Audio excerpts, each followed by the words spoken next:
Good afternoon. I'm Judy Woodward, the History Coordinator of the Ramsey County Library, and I am very pleased to welcome you to this fourth talk in J.B. Andersen's series on George Washington. Our topic today is a continuation of his findings, his work on George Washington. Today's speaker, J.B. Andersen, has long been very popular at our history talks. He is best known for his ongoing series of programs on the U.S. presidents. His appearance today is made possible through the co-sponsorship of the Osher Lifelong Learning Institute of the University of Minnesota, with financial support from the Friends of the Ramsey County Libraries, who have just changed their name. I should call them the Ramsey County Library Friends organization. We are very grateful to everyone involved. But now let me turn things over to JB. Thank you. I ended up having more information on Washington than I expected at the time I signed up. So if you're signing in today expecting John Adams, I'll be doing Adams spring quarter, starting him. The remainder of this quarter will be George Washington. Thanks. And here, this book was recommended last week, and I ordered it. And it's The Relentless Business of Treaties. And it is about treaties among Minnesota Native groups and published by the Minnesota Historical Society. So good. Let's, oops. Okay.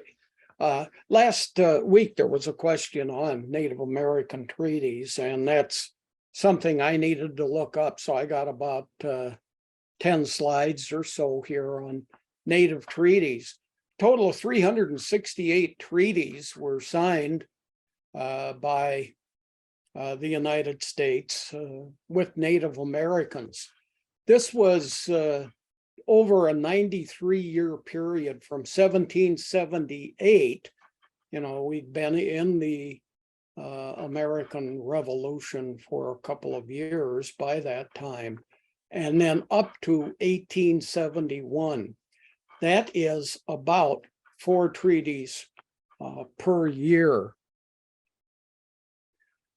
Here's an example of one treaty, and then I'm going to talk about why we just went to 1871. This is with the Cherokee Nation in Georgia, and here's what a treaty looked like back in 1817. On the left side here, you can see there's a map, and it outlines areas that will belong to the Cherokee Indians and the portions that will be part of the United States. So there's a map. Then over here, basically, this is a written version of what the map shows. So you get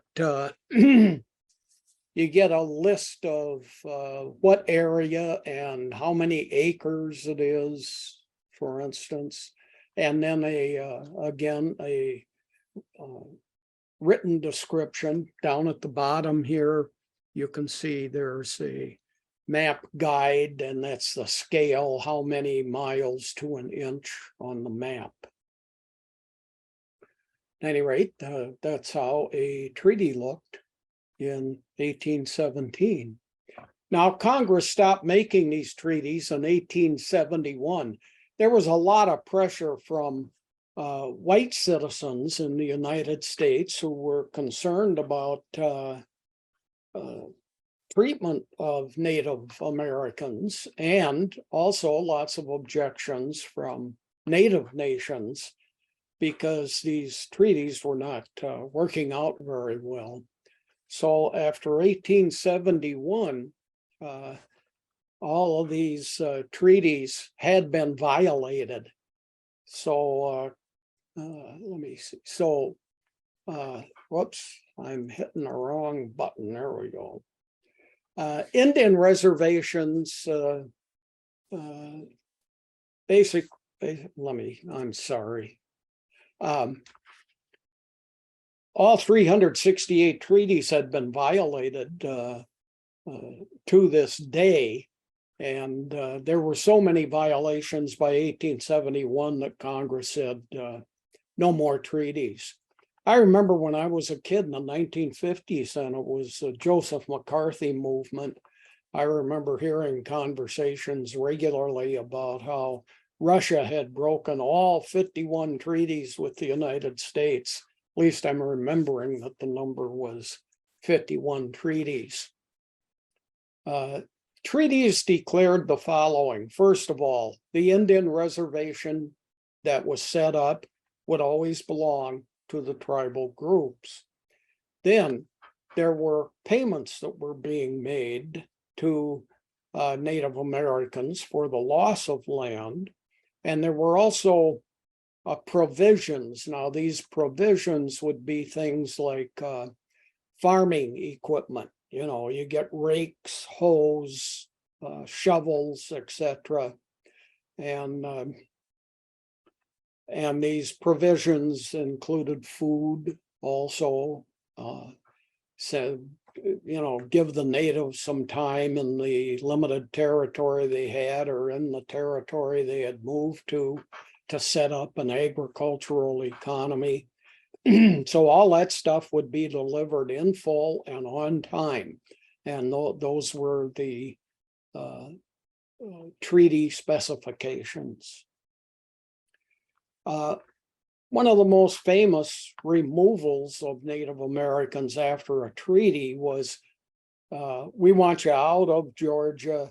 We will move you to Oklahoma. Now, Oklahoma, of course, was cruddy land, but the Native Americans weren't told that. It was, you know, semi-desert almost. The most famous of these removals is known as the Trail of Tears, which is pictured in this painting here. And it was a forced march, total of 16,000 people, 4,000 died en route from Georgia to Oklahoma. One of the things that ended up happening on some of the native lands that were set aside in Oklahoma was the discovery of oil. And this made a couple of tribal groups within Oklahoma very wealthy. It's estimated that removals involved probably about 40,000 Native Americans. But again, the Trail of Tears is the most famous of these forced marches. This is Neil Gorsuch. He's a Supreme Court justice, was appointed by Donald Trump. He has stated in a Supreme Court decision that any treaty with Native Americans can be broken as long as it's the Congress of the United States that breaks it. It's Congress that approved it. Consequently, it's Congress that can kill it. Here is a statement from Gorsuch in his opinion in 9 July 2020 decision, McGirt versus Oklahoma. On the far end of the Trail of Tears was a promise. Forced to leave their ancestral lands in Georgia and Alabama, the Creek Nation received assurances that their new lands in the West would be secure forever. So it's making it look positive here. You know, you've got a removal to an area and it's a new land and it's yours forever. One of the first modern day defenders of Native rights was the Native American Vine Deloria, who wrote this book, Behind the Trail of Broken Treaties. It was written in 1974. And then the American Indian movement also became quite famous and involved in the attempts to regain Native lands, Native rights. founded here in the Twin Cities, or headquartered here over on Franklin Avenue. Vine Deloria died in 2005. His book is still in publication, so it's available. Tribal groups, Native American peoples, have sued the U.S. government, and they win the settlements. But the settlements from the U.S. government side are a financial compensation. Okay, we took this land away from you. We'll give you $100 million today for that land. But the Native Americans have refused all these financial payments, declaring that they want the land back. And of course, today, that land includes major U.S. cities. Okay, let's talk about George Washington again. Although these treaties, many were signed under Washington. We're going to talk about George Washington's farewell address. First, we're going to talk about in the farewell address, Washington talks about serving just 2 terms. Washington was getting elderly, was feeling slowed down a bit, worried that he might die during a 3rd term, which indeed would have happened. He did die before his 3rd term would have been up. And his worry was that if this happened, it would look like a president would be allowed to serve until his death. So he didn't want the presidency to become a life appointment where you just get reelected until you die. So the first major portion of his farewell address was to maintain a 2-term limit for all presidents. Washington's decision created that tradition. No president served more than 2 terms until the election of 1940, when Franklin Roosevelt was elected to a 3rd term. So this is 150 years after George Washington. So that 2-term limit was broken by Franklin Roosevelt. Now, many historians say we were still in the midst of the Great Depression. A war had begun in Europe in 1939. There were tensions in the Pacific area, especially among Asian countries. Japan had invaded China. And it looked like we needed continuing leadership due to the significance of Great Depression and wars arising in Europe and Asia. That's a justification often used for breaking this 2-term limit. Well, Republicans went berserk over this 3rd term of Washington's. And then in 1944, he's elected to a 4th term, but died just 3 or 4 months into that 4th term. What the Republicans did to stop this concern about Democrats serving 3rd and 4th terms was they proposed the 22nd Amendment to the U.S. Constitution. It was approved by enough states in 1951. And what the 22nd Amendment does is it places a 2-term limit on the presidency, or a 10-year limit. And I'm going to explain what that's about. Let's take a look at Kennedy and Johnson. Kennedy was assassinated. He had 1 year and 3 months left in his term. Lyndon Johnson becomes president. He fills out Kennedy's term. In 1964, Johnson is elected to a full term in his own right. Now that's for 4 years. Add the 1 year and 3 months of the Kennedy term that he finished, he's got 5 years and 3 months in. Can he run for another term? Yes, he can. 4 more years would give him 9 years and 3 months, and that's less than 10 years. So it's situations like this that is the reason why the amendment says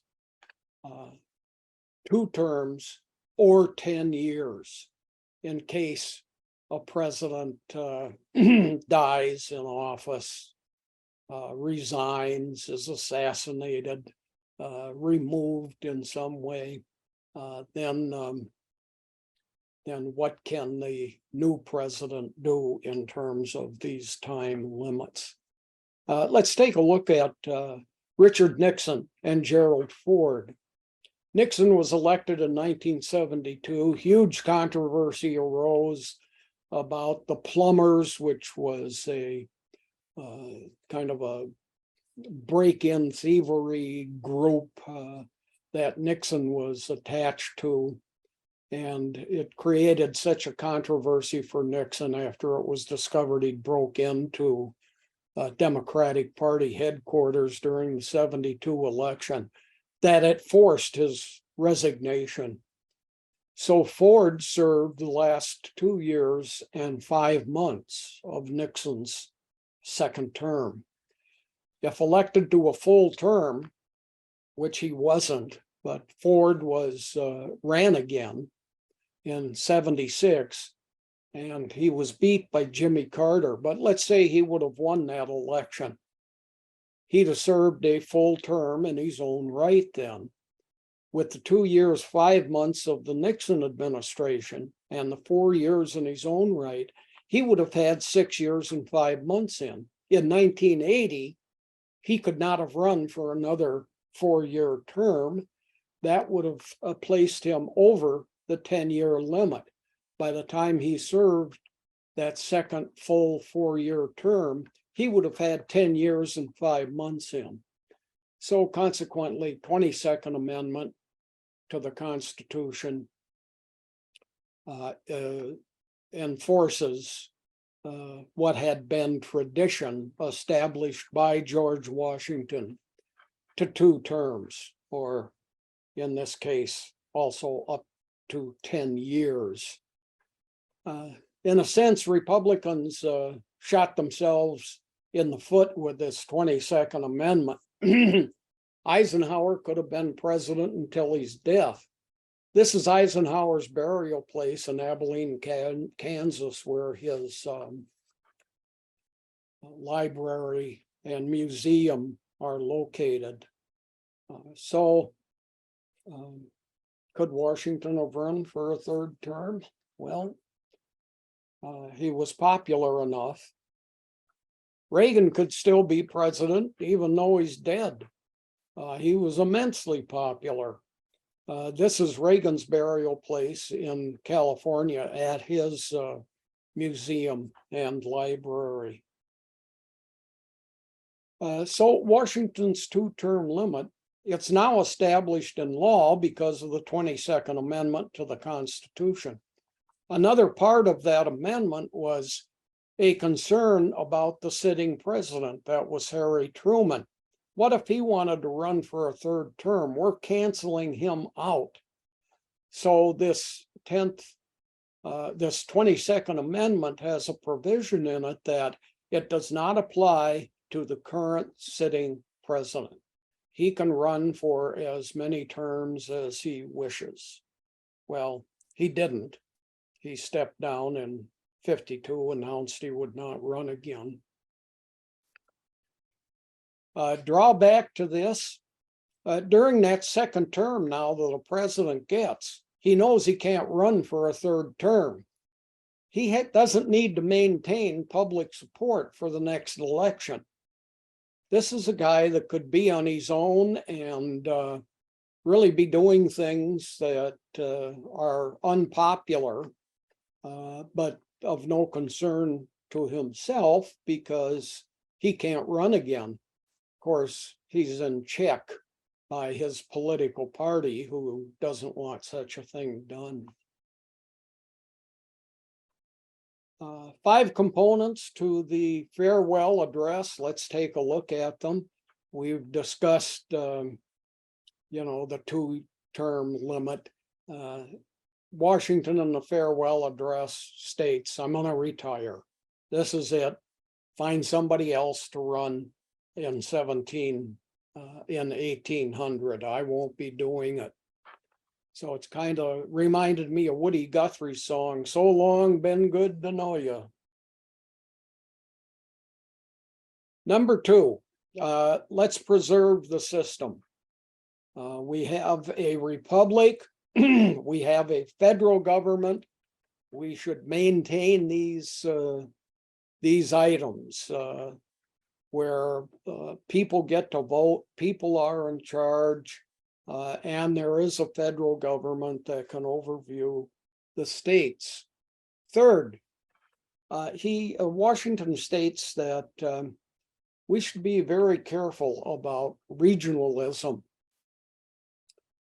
Geography can be dangerous. In this case, regionalism is south and north.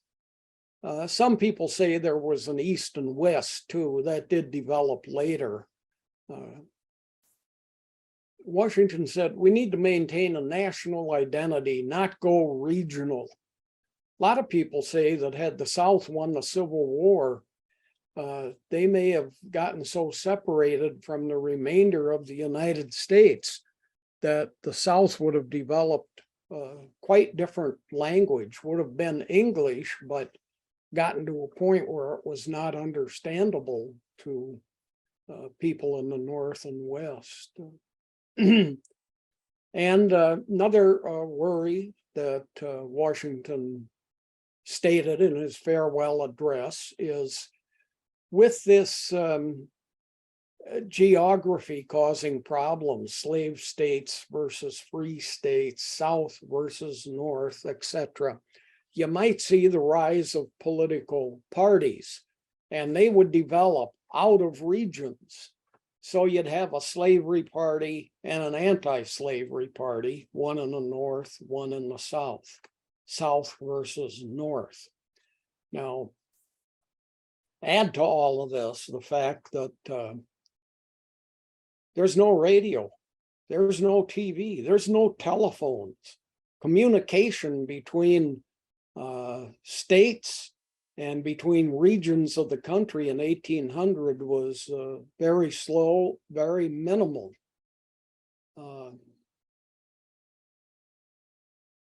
The interesting thing happened to me. I went to the University of Minnesota in the early 1960s as a student. And I grew up in South Minneapolis, and the university is located in Minneapolis. Lots of people there from the big urban center of the Twin Cities. Well, there were rural students that would come in to go to the university. You could tell in a second who was a rural student, who was an urban student. Guys would come in wearing slosh boots that were almost up to their knees, and the women had a different kind of dress. And in the 1980s, when I first started working at the University of Minnesota, you couldn't tell the difference based on clothing between an urban and a rural student. These areas all had television now, they all had radio, they had telephones. They would see ads on TV for clothing. People were dressed the same, made no difference what sort of sized population area you came out of. So anyway, beware of regionalism. And regionalism certainly can include rural versus urban. And we see a good bit of that in the United States. So beware of regionalism. Regions were well established, and we have talked about them for well over 100 years and referred to it as the Mason-Dixon line. This is a line that divides the South from the North. Mason and Dixon were a couple of surveyors, and they surveyed the southern border of Pennsylvania. And that became known as the Mason-Dixon line. Once it heads east on the right there, you can see it takes a drop to the south. So it runs north and south, and that establishes the border between Delaware and Maryland. So the Mason-Dixon line came to be recognized as the north-south border line. Pennsylvania here to the south, the Mason-Dixon line establishes a border between Maryland and West Virginia, and in Delaware between Delaware and Maryland. And that has come to be the definition of regionalism in the more modern world. We say the Mason-Dixon line. Washington warned as a fourth element of his farewell address about partisanship. He said, you get these factions that arise, these partisan groups, and they'll start having difficulties with each other, difficulties that run so deep that people want revenge for the differences. And he warned that this can lead to dictatorships, despots. Be careful of that. And historians have already begun to talk about the 20 teens, 2010 to the present day, and have described it as the Great Division, how the political parties are indeed very much divided. And the fifth and final aspect of Washington's farewell address was to beware foreign entanglements. And we've talked about this already, the difficulties that Washington and others had. And the difficulties were, we going to support Britain, who can provide us with a great deal of trade? Or are we going to support France, who is having its own revolution now and aided us in our revolution? Washington said neutrality is the best. We need to maintain neutrality. So he's saying we're not going to side with the French who sided with us. And what we ended up doing with Jay's treaty that we discussed earlier was making a trade treaty with Britain. Economics won, not revolutions. Farewell address. Next thing we're going to talk about concerning the farewell address is how was it delivered? How did people find out about it? It was not spoken. What? So how did anybody know about it? They knew about it because Washington had written it up. It got mailed out to newspapers. Newspapers then printed it, and they had special sections in the newspaper even.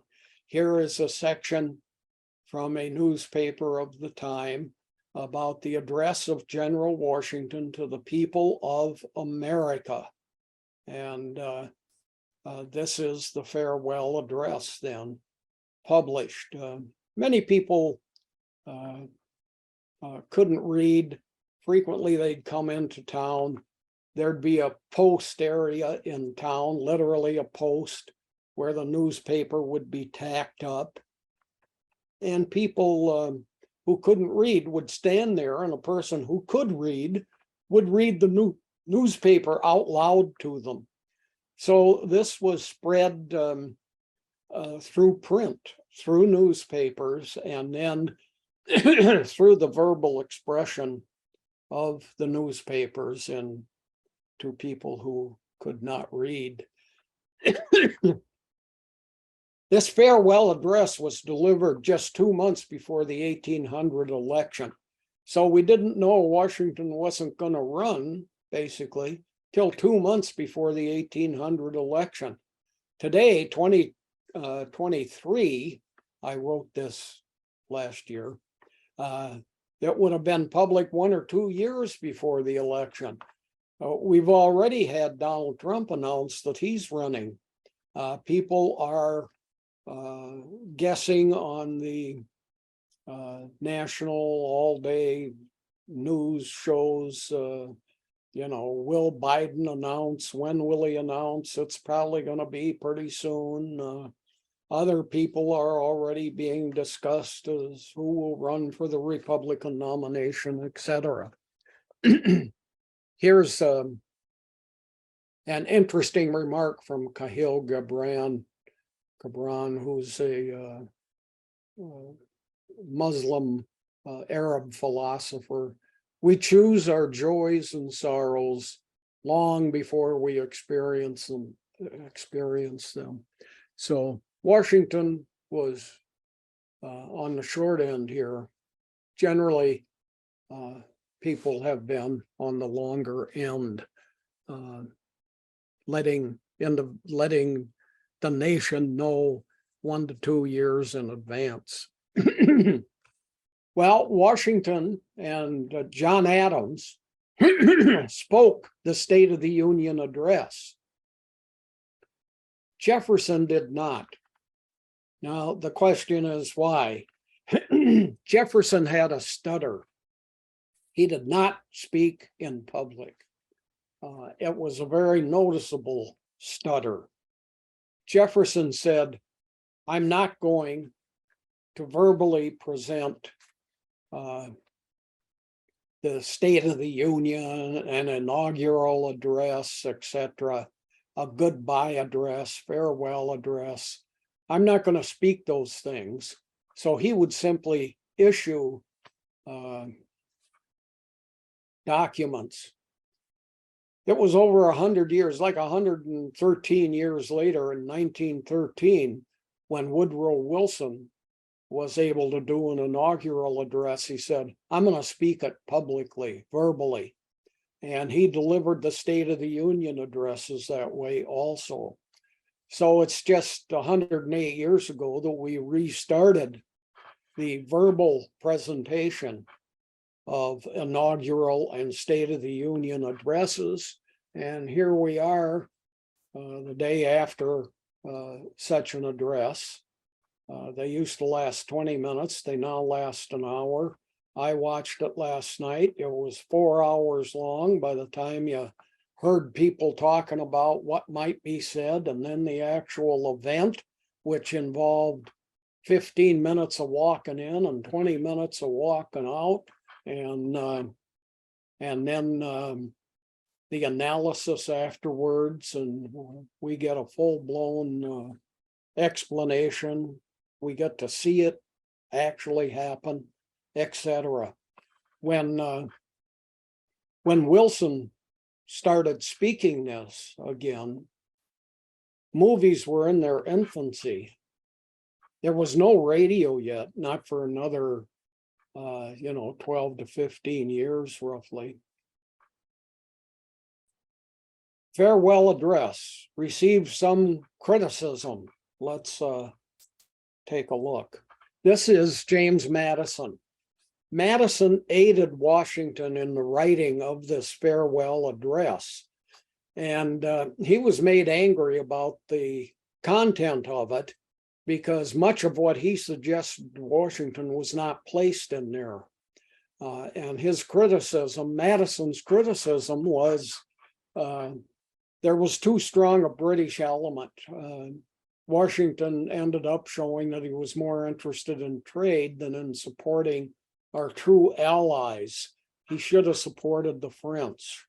So Madison and Jefferson were very much in favor of supporting the French during Washington's terms of office, whereas Washington was more interested in remaining neutral and having a trade agreement. Notice here, I repeat what Judy said earlier, there's no class next week. Every third Wednesday, the library has another program that they do, so we cannot meet on those third Wednesdays. So no class next week. That's February 15th. Final class for winter quarter will be 22 February, and I will finish up George Washington at that time.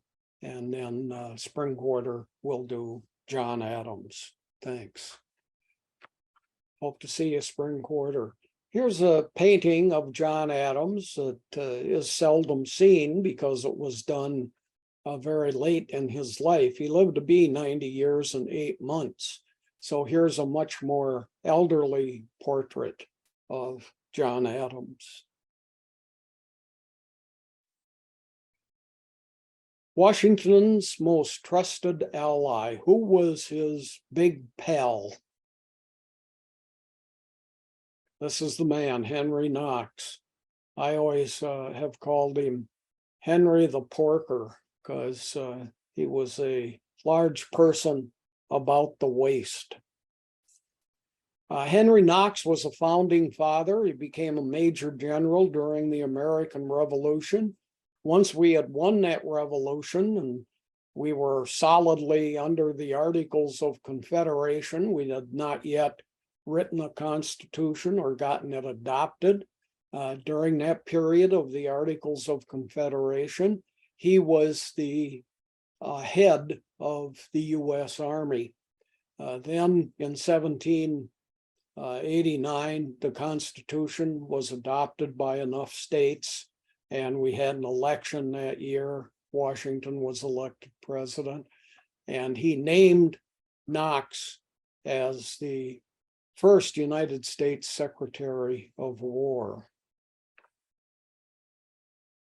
Knox was self-educated, read books on the military in particular is how he rose up to a generalship.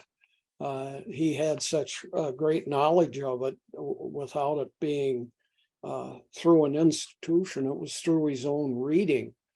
And he was able to get so much of that reading done. People reported, he's always walking around with a book.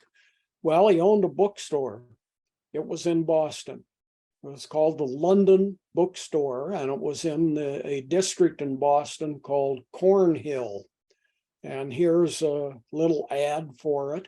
Henry Knox makes and binds waste books, journals, ledgers, and all other sorts of blank books at the shortest notice. Also, sells books in all languages, arts and sciences, stationery. So these waste books are basically blank books that you can keep a diary in, for instance. Here's an ad, newspaper ad.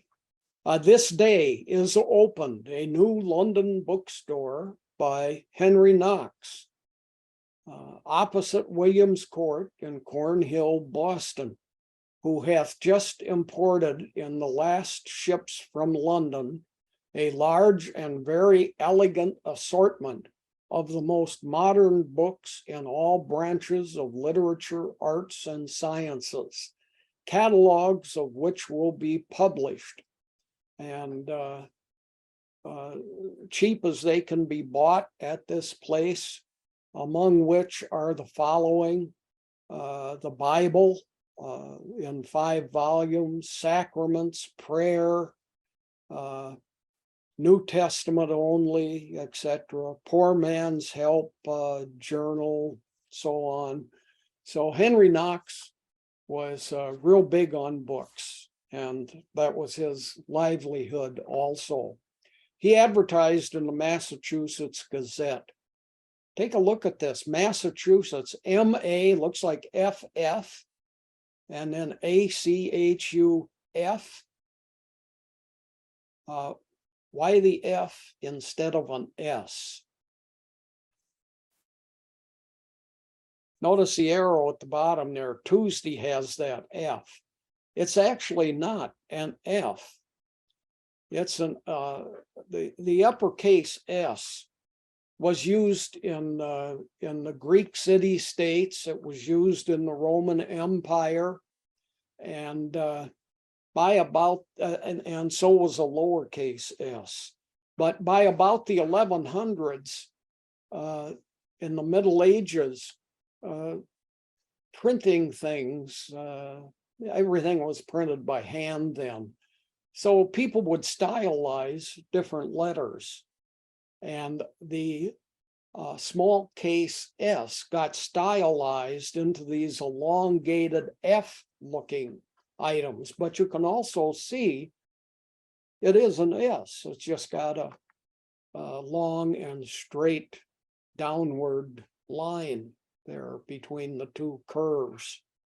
I bought a bunch of newspapers from the late 1700s that looked like this, and I would spend a day in class. I'd hand them out to students and I'd say, read these, let me know what you think. And of course, the first thing they'd point out is, what's with these F's? And so I'd get to explain that. And then other interesting stories, the layout of the newspaper, various kinds of spellings, same word spelled differently in a couple different places, etc. Knox also sold drugs through his bookstore. This was not uncommon.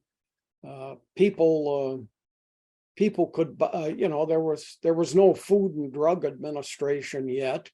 1906 under Teddy Roosevelt is when doctors started giving prescriptions, and some drugs became limited. And so this is the 1790s, and you could go into a variety of different stores and you could buy remedies.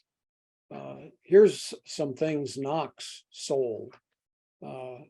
First is Myrdan's antiscorbutic drops. This was a cure for leprosy, and it was a liquid. Now, the graphics, the pictures here relate to the second item, rapie, which is what many people called tobacco. It was another word for snuff. It was inhaled. On the left center, you see it's ground very fine, can be easily inhaled. Nicotine is an addictive drug. Now, the jar would be very finely chopped tobacco leaves, and you'd soak them in Scotch whiskey, and they'd stay moist in this sealable jar, and you could inhale those also or chew them. And there were all sorts of claims made about tobacco leaves and their medicinal properties. The cordial cephalic snuff, another nicotine carrying agent.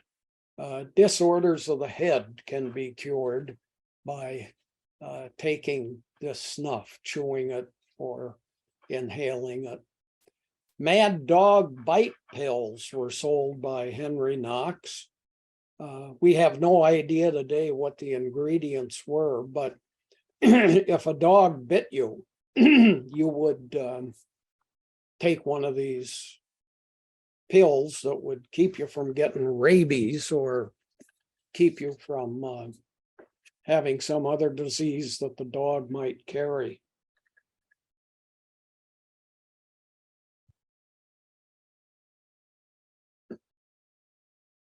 Dr. Kaiser's pills.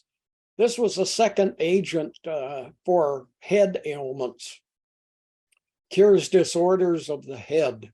This would include headaches, including migraine headaches, pains in the back of the head, etc., forgetfulness. And there was a medical doctor at the time who manufactured these items and attached his name to them. Next thing we're going to talk about is slavery and Washington's positions, attitudes, ownership, etc. on slavery. We're going to start with some general comments. Washington lived in the state of Virginia. It's where Mount Vernon was located. It was a slave state, and he owned slaves. He owned 123 slaves, and then he managed another 194 slaves. That's a total of 317 slaves. Here's a painting of Washington out in the field, talking to an overseer on the right, and there's some slaves with tools that they needed for harvest. One of them drinking some water. Another on the lower left corner there, a man offering a drink of water to a female slave. Now, what do I mean? He managed 194 slaves. That's because they actually belonged to his wife. So of the 317 slaves, 194 of them belonged to Martha's family. Now, Martha couldn't own these slaves. They were owned by her brothers. When she died, those slaves would go back to the brothers. So they were on loan to her up until her death. But they were under the management then of George Washington, who at his max controlled 317 slaves. And here's a picture of a painting, a drawing of Martha. And you can see she had slaves who helped her in the house. They would bring in wood, they would tend the fire, they would make clothing. They were indoor slaves.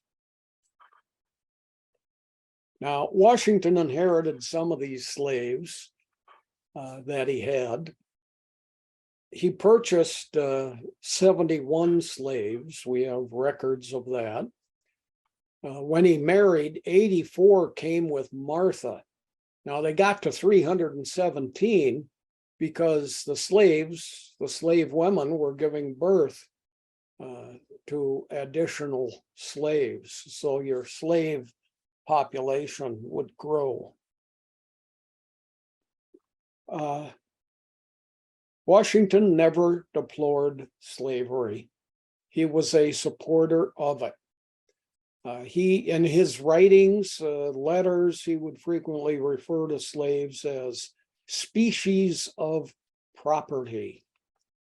This is Hercules, who was the head chef at Mount Vernon. And he was a house worker as opposed to a field worker. And this was considered a deluxe job, not just being a chef, being a house worker. You're not out in the blazing sun. You're sitting, relaxing, you're making clothing or chopping food or butchering animals and cooking them, preparing them to be cooked, etc. Field workers were in a much more difficult situation. It could get cold in the winter months. It could get very hot in the summer months. You're bending over constantly. If you're picking cotton, for instance, can be difficult outdoor work compared to what was more leisurely housework. Washington ended up having too many slaves. You got to support these slaves somehow or another.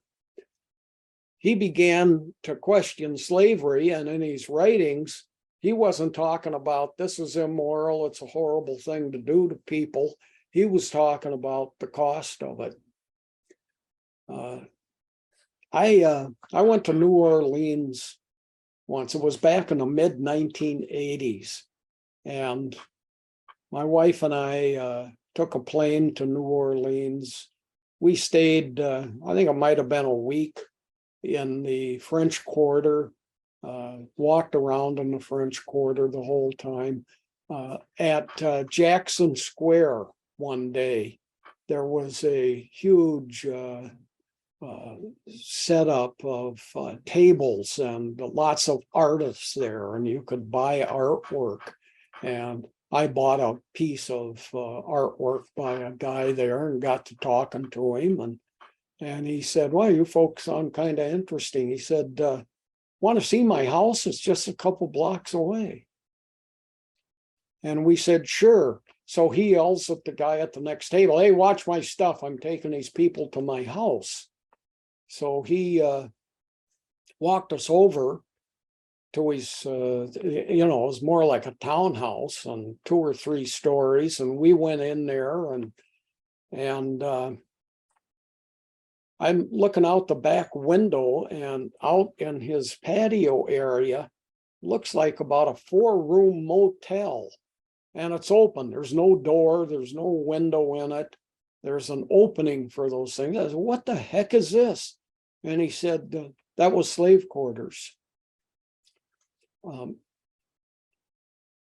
The electricity had gone off and the water had gone off a week or 2 before we got to New Orleans. And a person came walking into his place and carrying a towel. And he explained, I have water and electricity, so I just let people come in here and take showers till their water gets turned on. Interesting. Also, that just as a side story, but now the economics of it. Clothing. Well, clothing was minimal. Feeding was done minimally. These people working in the fields were working hard. It's estimated a farmer, even today, might be burning 6,000 calories, whereas most of us are eating just a couple thousand calories, and that's more than enough. So clothing was provided. It was provided minimally, but it was a big expense. Same thing with food. 317 slaves times 3 meals a day, you're fixing 1,000 meals basically. And then you need slaves who do that. Then there was management. The slaves needed to be watched and managed, and you'd have to hire an overseer or 10, depending on how many slaves you own. Frequently, slaves would get sick. Muscles would hurt, a variety of things. You'd have to medicate them.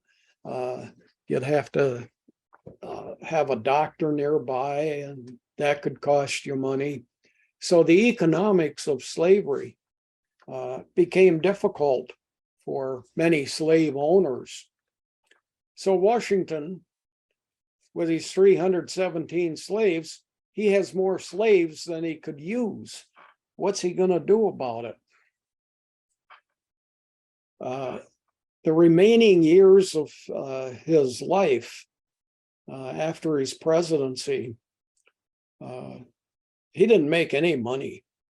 And that was due to having too many slaves. Well, one thing Washington thought might be a wise thing to do would be change his crop. Now, the crop in the South generally had been tobacco. You have to plant it. So that requires a good bit of work. Then you need to grow it, watch it, weed it, etc. You needed to bag it. It would produce a flower that would go to seed, and you didn't want it to go to seed. You wanted all the energy to go into the leaves. So the bag would have to be placed over the flower, let the flower die off, etc. Then you'd have to harvest it. and you got each leaf and it's picked individually. Then you had to hang it in a barn with open air running through the barn, and it would dry in there and turn brown. And then you'd have to cure it, just let it sit. And that literally took months to do that. Then you'd have to make it into a sellable product. Cigars were common. You'd roll a leaf of tobacco and people would smoke it, or you would chop it or powder it into snuff. See how labor intensive some of this is, or make it into pipe tobacco. So it was labor intensive. Nonetheless, he still had too many slaves. Cigarettes were not made until into the early 1800s after Washington's death, but they did not become popular until the Civil War. So, and that's 60 years after Washington's death. So mostly they were cigars. Cigarettes were not around until the Civil War. And notice the origin of the word cigarette, of course. Cigarettes. Ets means small. So it's small cigar.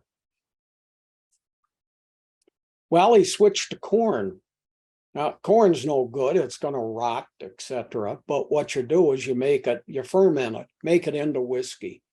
Washington became quite the big whiskey maker. You plant the corn, and of course, you want it to develop these seeds that we see here in the graphic. You have to harvest it, husk it. You have to shuck it. That's removing the corn from the cob. Then you need to ferment it, distill it, and bottle it. So Washington switched from tobacco to whiskey. He was the largest manufacturer of whiskey in the United States. Made about 11,000 gallons a year. In 1790, that would have been about $7,500 by the time he sold it off. That's about $150,000 by inflation in 2020. Now that's at 75 or in 1790, it's about $1.50 a gallon is what Washington could make on this stuff. That's 37.5 cents for a quart of whiskey. Average cost in 2020 for a quart of whiskey, so around $27. That'd be $108 per gallon by inflation. And you can see in the graphic, there's a brown colored bottle. Lets in less sunlight. If you're drinking this outdoors or storing it outdoors in a bottle someplace, sunlight's not going to ruin your whiskey. And you can see it's got the bottle here has an imprint of Washington, indicating where it was manufactured. Slave treatment. You had to furnish slaves. Look here. When I said minimal clothing, you get pretty ragged before you'd get a new set of clothes. So furnishing slaves, clothing, bedding, food. A major way to reward a slave for hard work was you'd give them an extra blanket. People in their diaries who had gone to Mount Vernon would record that slaves were pretty much short supplied at Mount Vernon. Washington had slaves flogged. There was punishment on especially almost all large slave operations. The punishment frequently would include whipping. Most commonly, it would include whipping.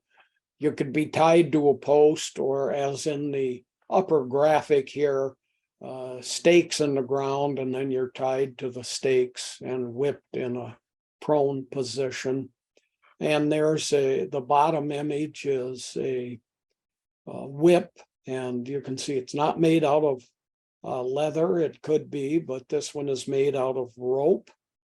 And you can see the end is a bit different from the braiding from the top of the stick that holds the whip portion.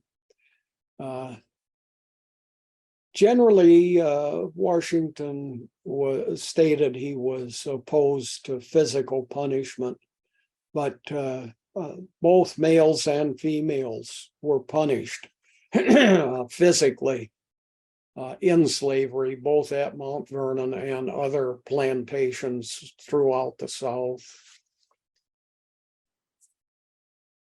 A workday at Mount Vernon, dawn to dusk. You get up when the sun rises and you don't quit working until the sun sets. You'd get about 2 hours off for meals.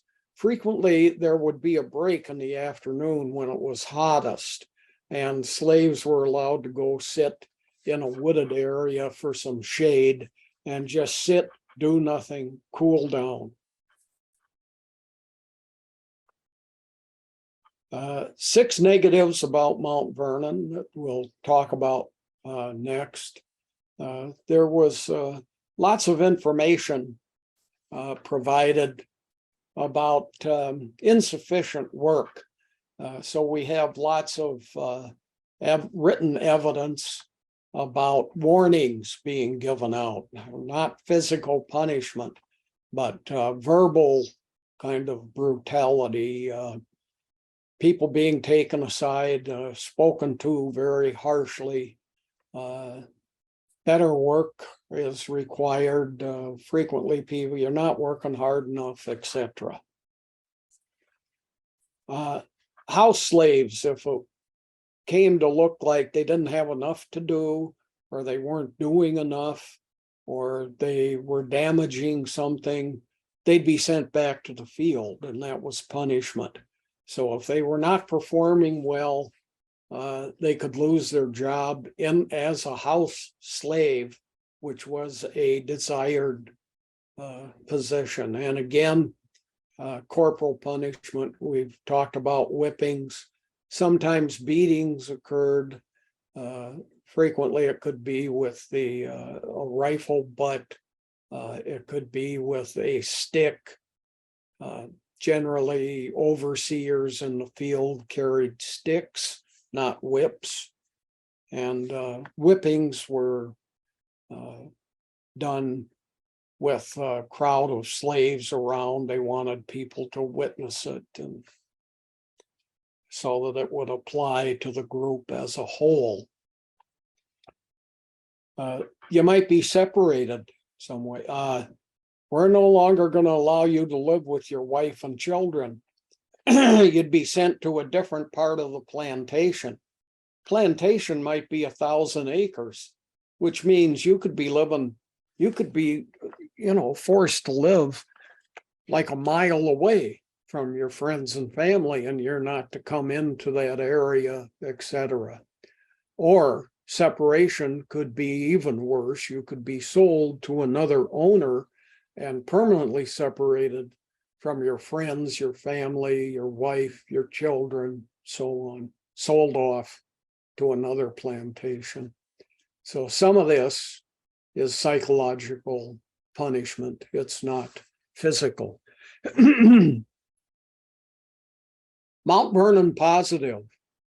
Good workers given extra blankets, given additional clothing. Here's a drawing. Look at how well this slave's clothes look.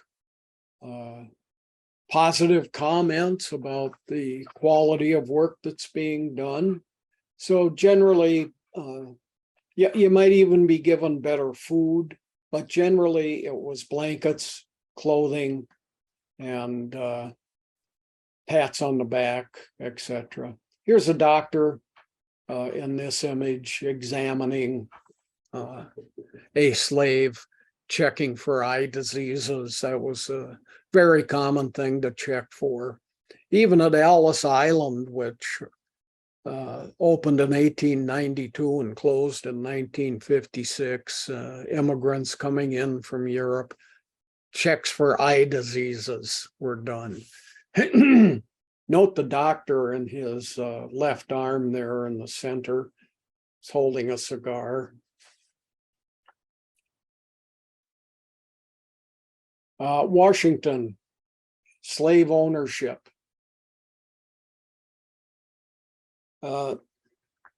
As noted earlier, he inherited he inherited slaves at the age of 11. He was 11 years old when his father died. He was born in 1732. So in 1743, he became a slave owner with the death of his father. 1799, died at the age of 67 and owned or managed 317 slaves. Slaves resist. There are 6 ways that slaves could resist their servitude. They could escape.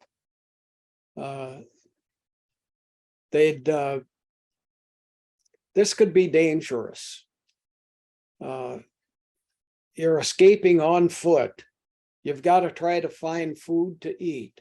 You need to hide out all day long so that no white person sees you. You have to be careful at night when you're moving to safe territory. In the South, you could be moving into Florida where the Native Americans would take you in, or you could be trying to get north. Eventually, safe houses were established, known as the Underground Railroad. And you could go from one town to another town or one plantation to another plantation. And there'd be a house there where slaves would hide you out. And then at night you'd leave and go, or it wouldn't be slaves hiding you. There were abolitionists even in the South, and abolitionists would frequently hide out people. They even built special places, tunnels where slaves could hide. If some person supporting slavery came onto their property, wouldn't be able to see the opening into the tunnel. It could be disguised. And so escape. And then, laws started getting passed about you have to return slaves that have run away, known as the Fugitive Slave Act, so on. Second, slaves would pretend to be ill. I can't do it today. My back hurts, or something feels funny. I'm weak. So slaves would fake illness in an attempt to get out of work, or in some way damage their owners. They would destroy tools. Here's a hammer, and you can see it's been frequently the wood handle would be broken, or the metal would be torn away, making the tool unusable. You could hide these tools someplace. Possibility of a slave uprising. It'd be nice to have a tool like this because you couldn't have guns. And a tool like this could be a threatening device to white slave owners if it ever came to an uprising. But how to hurt the owner? Make him have to make additional tools. That costs him some money. Arson. Here you burn down major buildings in the facility. Here you see a barn on fire. The barn could have tremendous amount of harvest crops in it. So you're not damaging just the building, you're damaging the produce of the plantation or the farm. And that all has to then be rebuilt. And destruction of crops. You go out at night, bend things over, crack the stem on them so that they're not going to be maturing and you're not going to have a crop. And you can say, well, some horses ran through here, there was a bunch of deer stampeded through, etc. All sorts of reasons, excuses might be given. And finally, you just work slow. Don't bring in the crop as rapidly as you could or should.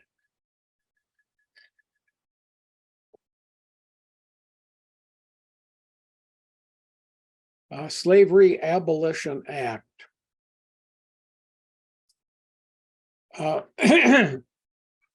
Well, if you want, now Philadelphia was the capital city of the United States during Washington's presidency. New York had been. Then it became Philadelphia. Okay, Washington owned slaves. He wants to have slaves in Philadelphia. Now, Pennsylvania passed a law, any slaves in the state of Pennsylvania for a period of 6 months are then free.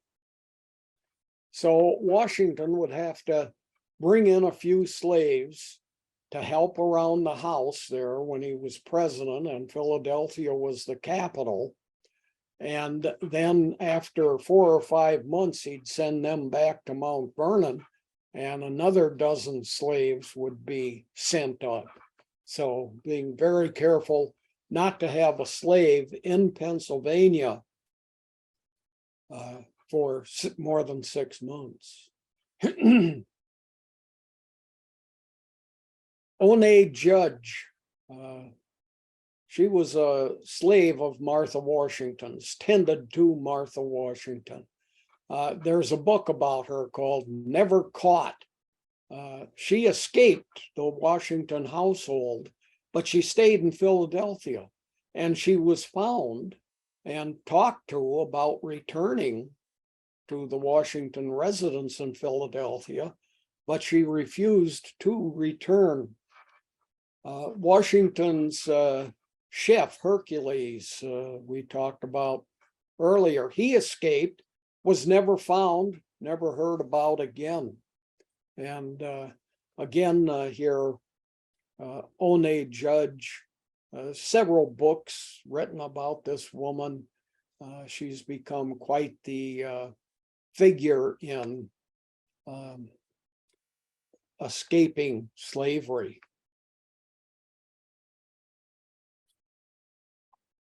Slavery and manumission. And here we can talk about definitions of, what's manumission. And we're going to talk about historiography. Manumission is when you free a slave, you're free, go. Now, most southern states had laws. If you're freed, you got to get out of here, get out of this state. Well, you'd free a slave and they might have a wife, they might have children, they didn't want to leave. Emancipation, another word for freeing a slave. Abolition is the freeing of all slaves. Historiography, that is a field within history, and it's how history gets interpreted. And there's lots of different interpretations that have occurred over time. Every generation of historians tends to have a different way to interpret things. How are we doing for questions, Judy? Well, it looks like we have about 6 questions, so we could stop here. We've got about 10 minutes, a little more than 10 minutes left. Did you want to stop? Yes, let's stop. Okay, all right. Yeah. Okay, and I guess before I begin reading the questions, I'll just remind everyone again that no class next Wednesday, and then we will resume for the final class in this series on February 22nd. That's 2 Wednesdays from today. All right, first question. Why didn't Washington make Adams' position as vice president more important? Why didn't Washington give the vice presidential office more responsibility? Yeah.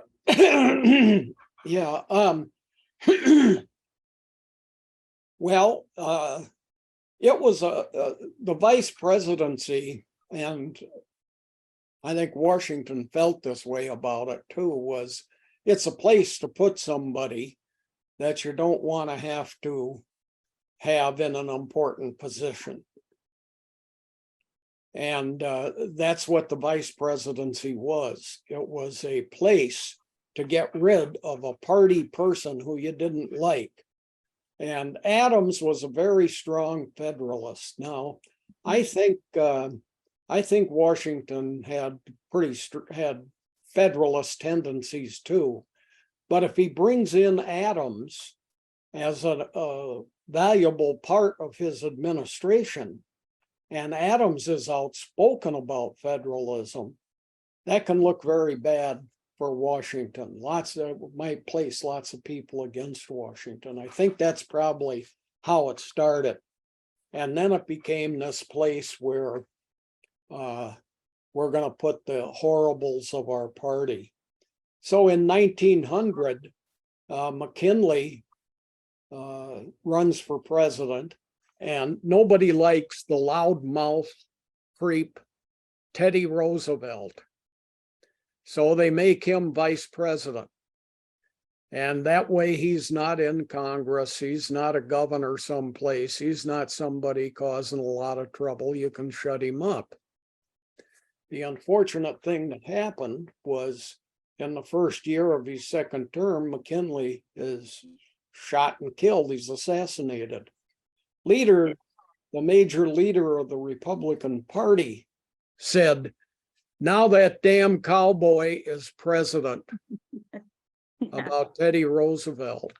So it became a place to hide people that you didn't want speaking out regularly.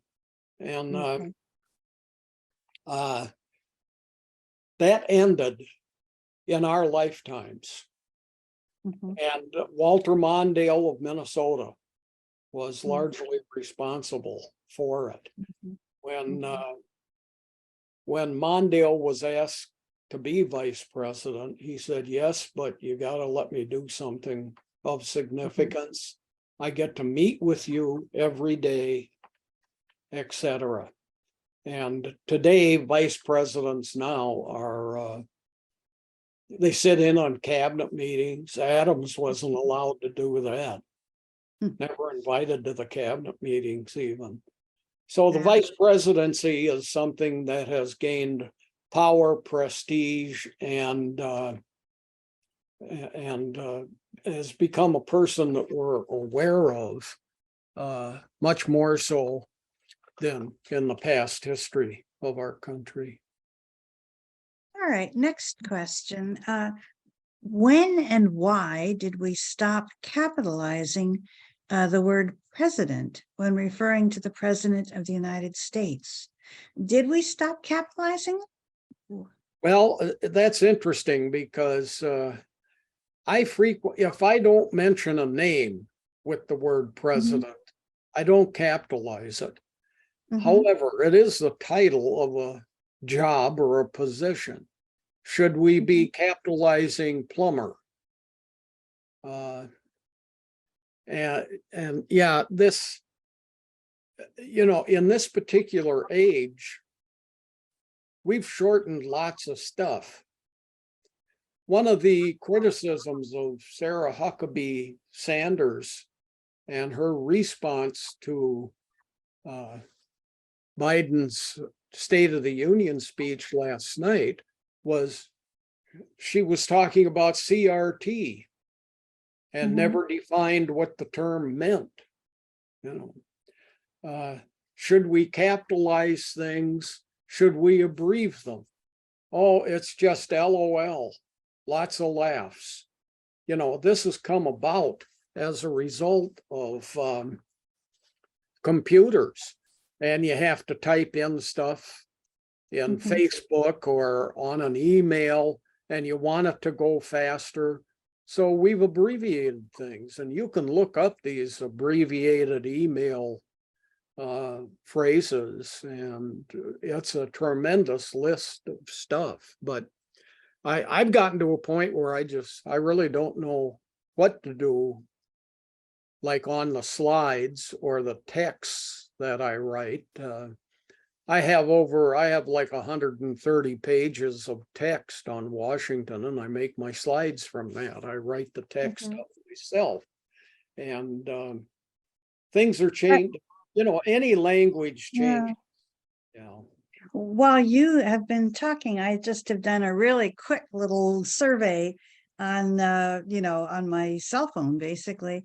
And I noticed that, for example, in .gov websites, the president is not capitalized. And so I guess that's, at the highest levels, there is authorization for no longer capitalizing it. Okay. All right. Now we have a question about Washington's farewell address. And I think you actually have answered this partially, but maybe you want to add some more. Was Alexander Hamilton involved in the writing of Washington's farewell address? Well, I don't know, and I don't think so. Yeah. You said Madison was the helper, right? Yeah, and for Washington, that would look good, see, because it's somebody who didn't agree with everything he was doing. So he gets Madison involved in the writing of that final speech, and he can say, well, Madison helped me with this, even though Madison complained that he took all my stuff out, Yeah. But Washington was kind of upset about Hamilton and Jefferson in his cabinet, and they were bickering with each other all the time. And you pick Hamilton or Jefferson to help you write your farewell address, and it looks like you're picking favorites. And Madison was a little less so, but enough so that you could look like you were being open to your opponents. Next couple of questions deal with the whiskey production, Washington's whiskey production. Was there a tax on whiskey at that time? No.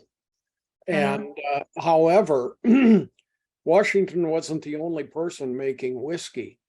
Common farmers made whiskey.